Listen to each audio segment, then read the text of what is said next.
봉독하겠습니다. 너희 안에 이 마음을 품으라. 곧 그리스도 예수의 마음이니 그는 근본 하나님의 본체시나 하나님과 동등됨을 취할 것으로 여기지 아니하시고 오히려 자기를 비워 종의 형체를 가지사 사람들과 같이 되셨고 사람의 모양으로 나타나사 자기를 낮추시고 죽기까지 복종하셨으니 곧 십자가에 죽으심이라. 이러므로 하나님이 그를 지극히 높여 모든 이름 위에 뛰어난 이름을 주사 하늘에 있는 자들과 땅에 있는 자들 땅 아래에 있는 자들로 모든 무릎을 예수의 이름에 꿇게 하시고 모든 입으로 예수 그리스도를 주라 시인하여 하나님 아버지께 영광을 돌리게 하셨느니라. 그러므로 나의 사랑하는 자들아, 너희가 나 있을 때뿐만 아니라 더욱 지금 나 없을 때에도 항상 복종하여 두렵고 떨림으로 너희 구원을 이루라. 너희 안에서 행하시는 이는 하나님이시니 자기의 기쁘신 뜻을 위하여 너희에게 소원을 두고 행하게 하시나니 모든 일을 원망과 시비가 없이 하라. 이는 너희가 흠이 없고 순전하여 어그러지고 거스르는 세대 가운데서 하나님의 흠 없는 자녀로 세상에서 그들 가운데 빛들로 나타내며 생명의 말씀을 밝혀 나의 다름질이 헛되지 아니하고 수고도 헛되지 아니하므로 그리스도의 날에 내가 자랑할 것이 있게 하려 함이라. 만일 너희 믿음의 재물과 섬김 위에 내가 나를 전제로 드릴지라도 나는 기뻐하고 너희 무리와 함께 기뻐하리니 이와 같이 너희도 기뻐하고 나와 함께 기뻐하라. 아멘. 오늘은 빌립보서 2장 말씀을 가지고 그리스도를 본받아 라고 하는 제목으로 묵상 나눔하도록 하겠습니다. 먼저 5절로 11절 말씀인데 5절을 봅니다. 너희 안에 이 마음을 품으라 그랬습니다. 바울은 빌립보 교인들에게 이 마음 곧 예수의 마음을 품으라고 말합니다. 예수의 마음이 무엇인가요? 겸손과 순종의 마음이죠. 예수님은 하나님의 본체이시고 하나님과 동등하신 분이시지만 스스로 자신이 종의 형체를 취하시고 사람과 같이 되셨습니다. 창조주이신 주님께서 인간이 되시는 것도 모질라서 순종함으로 십자가에 달려 죽기까지 하신 것입니다. 이런 주님을 하나님은 내버려 두지 않으셨어요. 그를 지극히 높이시고 모든 이름 위에 뛰어난 이름을 주시고 천지만물이 모두 예수님의 이름 앞에 무릎을 꿇고 예수 그리스도를 주라 고백하게 하심으로 하나님께 영광을 돌리게 하셨습니다. 바울은 이 그리스도의 마음을 본받아 항상 복종하여 두렵고 떨림으로 자기의 구원을 이루어 나갈 것을 권면하고 있습니다. 본문이 우리에게 주는 교훈이 있는데 겸손히 자신을 낮추고 순종하라는 것입니다. 그리스도인이라면 예수님처럼 겸손히 자신을 낮추고 하나님의 뜻에 순종할 줄 알아야 합니다. 그런데 요즘 그 어느 때보다 내가 좋고 편한 것이 절대 선인 시대가 되었습니다. 사람들은 겸손과 복종, 순종이라고 하는 말을 싫어해요. 자기 자신을 사랑하고 숭배하는 시대가 되었기 때문입니다. 그러나 세상이 그렇다 하더라도 예수를 따르는 그리스도인들은 시대와 상관없이 겸손히 자신을 낮추고 순종하며 살아야 합니다. 그래야만 크리스천, 작은 예수가 되기 때문이에요. 세상 사람들이 모르는 것이 있죠. 자기를 높이면 낮아지고 자신을 낮추면 높아진다는 것입니다. 예수님의 십자가 사건은 이 사실을 극적으로 보여줍니다. 하나님은 예수님께서 십자가의 죽음까지 자신을 낮추셨을 때 모든 만물이 그 앞에 무릎을 꿇게 하심으로 그를 높여 주셨습니다. 그런데 안타깝게도 사람들은 예수께서 자신을 십자가에까지 낮추셨다는 의미를 잘 알지 못합니다. 정말로 그 의미를 안다면 감사하고 감격하지 않을 수가 없을 것입니다. 마크 트웨인의 왕자와 거지라고 하는 소설이 있습니다. 거지 소년 톰은 같은 날 태어난 잉글랜드의 왕자 에드워드를 우연히 만나게 됩니다. 장난으로 옷을 서로 바꿔 입어본 두 사람은 서로의 생김새가 너무나 닮았다는 것을 알게 되는데 왕자는 거지 옷을 입은 채로 톰을 때린 병사를 야단치러 나갔다가 성 밖으로 쫓겨나고 맙니다. 졸지에 왕자가 된 톰은 자신이 왕자가 아니라고 말하지만 아무도 믿어주질 않습니다.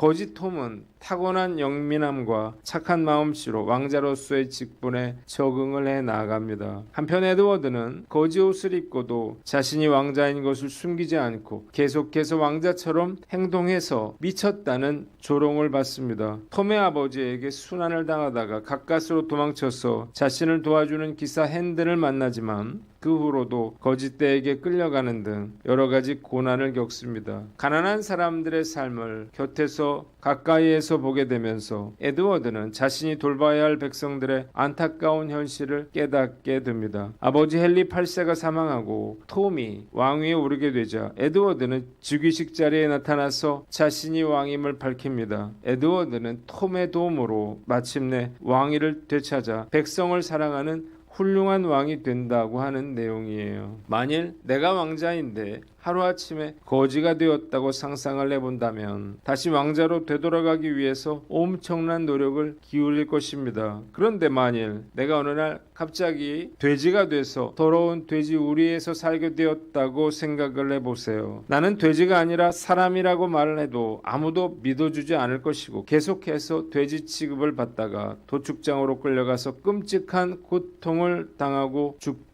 될 것입니다. 그런데 이런 있을 수 없는 일이 실제로 현실에서 나타났습니다. 하나님의 본체이신 예수님께서 인간을 구원하시기 위해서 하늘 보좌를 버리시고 인간의 몸을 입고 이 세상에 오신 것입니다. 천지 만물을 창조하신 하나님께서 인간의 몸을 입고 사람과 같이 되셨다고 하는 것은 우리가 개 돼지가 되었다는 것과 비교할 수 없는 사건일 것입니다. 인간의 몸을 입으신 하나님께서는 인간의 한계 속에 갇히셨습니다. 두려움과 슬픔을 느끼셨고 피곤하셨으며 배가 고프셨고 인간적인 배신을 겪어야만 했습니다. 종교 지도자들로부터 조롱을 당하시고 비판을 받으셨고 귀신 들린 자로 매도당하셨으며 결국 십자가에 못 박혀 죽으셨습니다. 이유가 무엇인가요? 나를 죄에서 구원하시기 위해서였습니다. 정말 감사하고 감사치 않을 수가 없습니다. 하나님은 예수님을 만왕의 왕이요 만유의 주로 높이시고 영광을 받게 하셨습니다. 하나님은 자신을 낮추신 예수님을 높이셨어요. 죽기까지 복종하신 그를 죽음에서 살리셨고 하늘로 올리셨고 존재하는 그 어떤 것들보다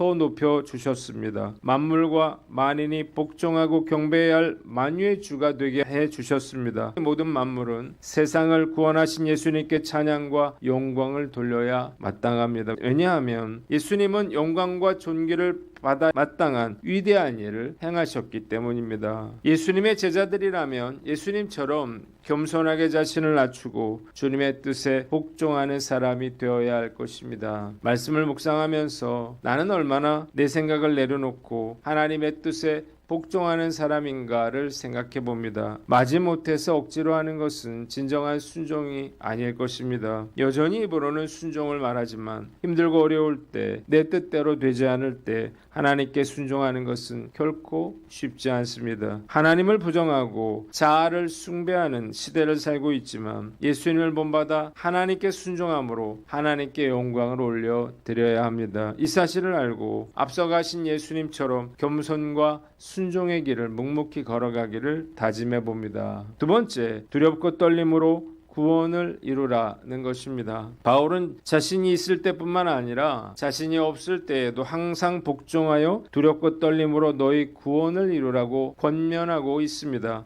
사도 바울의 말을 통해서 단순히 우리가 입으로 예수를 믿는다고 말하는 것으로 구원이 이루어지는 것이 아님을 알 수 있습니다. 구원은 일회성으로 끝난 과거의 사건이 아니에요. 두렵고 떨리는 마음으로 이루어가는 것입니다. 구원은 칭의와 성화를 모두 포함하죠. 구원받은 자로서 성화된 삶을 살아가야 하는 것입니다. 그래서 구원받은 자는 반드시 변화된 삶을 살 수밖에 없는 것입니다. 나는 예수를 믿는다고 고백했으니 이미 구원받았다고 말하면서 제멋대로 사는 사람은 예수를 믿는 사람이 아니에요. 예수를 주인으로 모시지 않고 여전히 자기가 주인 되어 사는 사람이기 때문입니다. 예수를 믿는다고 입으로 고백했다면 예수를 내 삶의 주인으로 모시고 두렵고 떨리는 마음으로 날마다 주님께 순종하며 살아야 할 것입니다. 그러나 사실 매 순간 예수님을 주인으로 모시고 사는 것은 쉬운 일은 아니에요. 그래서 바울이 두렵고 떨리는 마음으로 자기의 구원을 이루어 나가라고 권면하고 있는 것입니다. 과연 나는 지금까지 얼마나 구원을 이루어 왔을까 질문해 봅니다. 제 삶이 변화된 만큼이 아닐까요? 당연히 구원받았다라고 생각하지 않고 늘 두렵고 떨리는 마음으로 구원을 이루어 나가는 저와 여러분들 되시기를 바랍니다. 두 번째 본문 13절로 18절인데 14절을 봅니다. 모든 일을 원망과 시비가 없이 하라 그랬습니다. 바울은 무슨 일을 하든지 불평이나 다툼 없이 하라고 말합니다. 그래야 구부러지고 거스르는 세상에서 흠없고 순결한 하나님의 자녀로서 세상에 빛을 발하며 살 수 있고 생명의 말씀을 밝혀 지금까지의 그의 모든 수고가 헛되지 않게 될 것이기 때문입니다. 바울은 만일 그들이 그렇게 살아간다면 그들이 드리는 믿음의 제사 위에 자신의 피를 전제로 드리게 되는 일이 있더라도 기뻐하겠다고 말합니다. 이 말은 순교도 기쁘게 받아들이겠다는 뜻이에요. 그는 이 기쁨의 자리에 성도들을 초대하고 있습니다. 본문이 우리에게 주는 교훈이 있는데 모든 일을 원망과 시비 없이 하라는 것입니다. 예수님의 제자라면 사도 바울의 말처럼 모든 일에 원망과 시비가 없이 행해야 할 것입니다. 원망이나 다툼이 생기면 결국 수고가 헛되고 그리스도의 날에 자랑할 것이 없게 되기 때문이에요. 하나님께 순종할 줄 아는 사람은 원망과 시비가 일어날 수가 없습니다. 원망과 시비가 불순종의 열매이기 때문이죠. 진짜 순종의 사람은 비록 세상이 뒤틀리고 비뚤어졌다 하더라도 원망과 시비 없이 살려고 노력해야 할 것입니다. 참 쉽지 않죠? 제가 원망과 불평이 생길 때는 언제인가 생각을 해봐요. 부당하다고 생각할 때예요. 시시 비비를 가리고 싶은 충동 때문에 원망과 불평이 생겨나는 것입니다. 그러나 이로 인해서 다툼이 생긴다면 모든 것이 다 헛것이 되는 것입니다. 세가족 성역 공부를 할 때 성도 간에 다투지 말 것에 대해서 이야기하면서 제가 성도들에게 꼭 해주는 이야기가 있습니다. 아이들이 엄마 생일 선물을 뭘로 살까 이야기하다가 다투면 엄마의 마음이 어떻게 했느냐고 묻는 것입니다. 그러면 성도들은 어떤 선물이든 상관없으니 아이들이 싸우지 않았으면 좋겠다라고 말합니다. 이것이 바로 하나님 아버지의 마음일 것입니다. 많은 교회에서 하나님을 잘 섬기려다가 다툼이 일어납니다. 하나님 보실 때 정말 답답하실 거예요. 모든 일을 원망과 시비 없이 해야 덕이 되고 칭찬과 상급을 얻게 되는 것입니다. 오늘 난 어떤가? 내 자신을 돌아보고 이 사실을 마음에 새겨 모든 일을 원망과 시비 없이 해나가는 저와 여러분들 되시기를 주님의 이름으로 축원합니다. 기도하겠습니다. 하나님 아버지, 겸손하고 충성된 종이 되며 모든 일을 원망과 시비가 없이 하게 하여 주시옵소서.